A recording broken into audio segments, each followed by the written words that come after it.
Parshas Bo. It's finally the time. We are getting out of Egypt. It is time to go free. And what mitzvah are we empowered with? The mitzvah of Rosh Chodesh.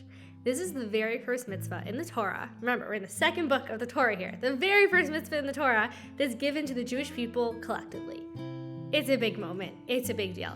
And it doesn't mean we didn't have Shabbos, right? We were keeping Shabbos. We did different traditions handed down from the imahos and the avos. Like, we knew about these different concepts spiritually, but this is the first time Hashem saying to the entire Jewish people, I'm commanding you, you're my nation, we are connected. And so, first, we saw God pummel our enemies for us, which is like a good start to like this healing process of going out of slavery and going to a space of an expansive relationship, of ultimately the giving of the Torah, where we're ready to be Hashem's bride and have this deeper connection. And what is this first act of healing, this first act of connecting, this first mitzvah is to create Rosh Chodesh, which means to actually have a Jewish calendar and to know when the first of the month is. And so what is this idea? Is that so much around this, but one idea that really speaks to me is the idea that as a slave, we didn't own our own time. We were completely on the clock of our slave master, of Pharaoh, of the people we were oppressed by. And the idea of owning your time is such a sense of freedom. And as we've all experienced, time can feel so constricting and so scary and so on it. And versus a Jew, we're on top of time. We're empowered by time. And specifically, to really be the master of time is to connect to this idea of yesh ma'ayin, something from nothing. That Hashem is creating us every single moment from His essence. It's not that God created the world, a few thousand years ago, and that's it. All right, go world, go do your thing. I'm going to Florida. Peace out. No, God is here, present, actively creating the world every single moment. And if Hashem were to stop for a second, it would cease to exist. And actually, according to Kabbalah, it would be as if the world never existed, because its only existence is Hashem renewing it in this moment. And so this is the idea to machadesh time, to be in a space of renewal within time. Like we learn in the morning prayers, B'chol yom tamid maaseh bereshis. Hashem is constantly renewing us every single moment. So within our marriages, there's this ability to tap into what Rosh Chodesh is. It's this ability of hischadshus, renewal. The word chodesh is this idea of chadash, new. I get to be new. I don't need to be who I was last month. I don't need to bring the insecurities and the fears and the fights of last month into this month. I get to be new. I have permission to be redeemed. And this is so huge. What does this mean for me in my marriage? I don't need to take the fight of last night and make it a breakfast conversation. I don't need to talk about it over cereal. I get to be new in this moment. I get to see my husband as new in this moment. I get to bring this energy of Rosh Chodesh, of the renewal of time. It's a new moment. And Rosh Chodesh is specifically a gift that ultimately is going to be given to the Jewish women. Right now we're learning about it collectively as a Jewish people, and later in the Torah it's going to be granted to us as a present. And really this idea that we are the safeguarders as the Jewish women of renewal, of being able to say it's time to freshen things up, it's time to get out of this old dance, it's time to shift things. And so you might say, okay, but I've done this dance so many times and I'm so used to just making little tweaks at my husband. I'm so used to just picking here and there and just commenting, and I'm so used to telling him what to do, and I'm so used to waking him up, and I'm so used to, getting resentful about this thing, and I'm a new person. I don't need to be the person I was 2 minutes ago. I get the gift of Rosh Chodesh. I have this mitzvah, and a mitzvah is an act of empowerment from God.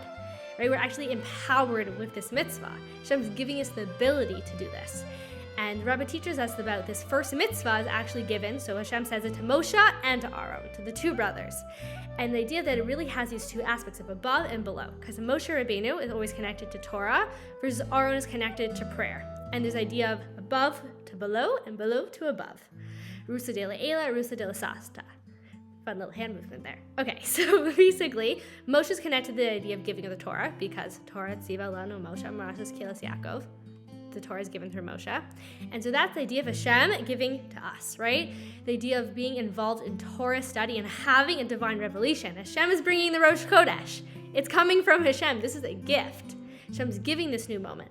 And the idea of prayer, which is connected to Aaron Cohen, is I'm striving towards Hashem. I want to be in this active connection. I want to connect to the divine light. I want to allow myself to be renewed. I'm actively bringing in my own heart and my own consciousness into this mitzvah. And so really just allowing ourselves to be absorbed in both. Hashem is giving this gift, right? I'm allowing myself to be renewed through Torah study. And an active prayer of, yes, I want this. This is my desire. I'm striving to be in this place of youthfulness and newness and new consciousness. And Rosh Chodesh, as Ronnie pointed out, is literally Rosh Chodesh, a new head, right? I'm getting a new consciousness to really be new in this moment. New belief systems is an upgrade. So Hashem should really, truly bless us to step into the newness of this month. And I want to share one other thing that I read in today's Rashi, which is the idea of that we weren't allowed to let them, we're learning about Pesach, because this is the original Pesach. We're getting out of Egypt. And so we're learning about how we can't let the matzahs rise. They have to be flat. And that if they start to rise, Rashi's explaining that a woman baking them should cover them in cold water so that they can't rise. And just like we can't let the matzahs rise, we can't let the mitzvahs rise either. What does that mean? Just like matzahs have to be cooked within 18 minutes so that the yeast didn't do its thing and started to rise, so too, not letting a mitzvah sit, right? If there's a mitzvah, because mitzvah and matzah, literally the same word. Gotta love Judaism for that one, right? Mitzvahs, matzahs, it's totally connected. And so, a little bit different, but it's the same root there. So what's this idea? Is that there's a mitzvah to do, there's a mitzvah of this moment to grab onto the moment and say, okay, in this moment, I'm going to use the power of Yesh Ma'ayin in this moment, the newness of this moment. I'm going to go do this mitzvah. There's a mitzvah I could do. There's something kind I could say. If I can go and make peace with my husband, if I can connect in this moment, don't push that off. Don't let the mitzvah, God forbid, become chametz. That actually rises, because there's so much overthinking in life and so much over planning, and I have to wait for the perfect moment. No.